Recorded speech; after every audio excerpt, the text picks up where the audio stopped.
I got a haircut. You like it? Question. Have you ever had one of those moments where you had an impulse to do something really cool, but you didn't take action on it right away? When you do finally take action on it, it doesn't come off nearly as cool as you expected it to be? Yeah, that. Let's go.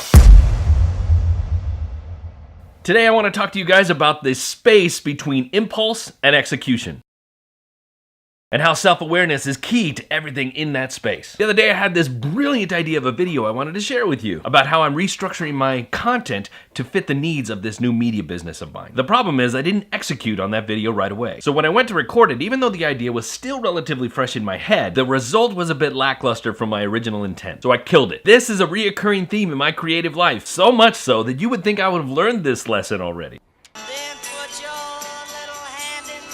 In that chasm between impulse and execution is this golden period. A period of time where I can execute with complete satisfaction that I will maintain the level of enthusiasm I had toward the idea in the first place. This video is a perfect example of that plan. I was taking some time to think about how that other video sucked, and then I thought about what am I gonna post instead. This idea came to light. Of course, while taking a shower. As soon as I got out of the shower, I wrote that script. By doing so, my punch is almost guaranteed to land. As long as when I sit down here and record this, I remember what I felt when I thought about this topic. So the big lesson here is self-awareness and understanding exactly how long that golden period is between impulse and execution. For me, it's a very short window. It might be different for you, but that's for you to figure out. But once you do figure it out, don't do like me. Commit the lesson to memory. Now I gotta go because I just thought of another video idea I want to execute on and I want to nail it. Remember, be good today, be better tomorrow. See ya.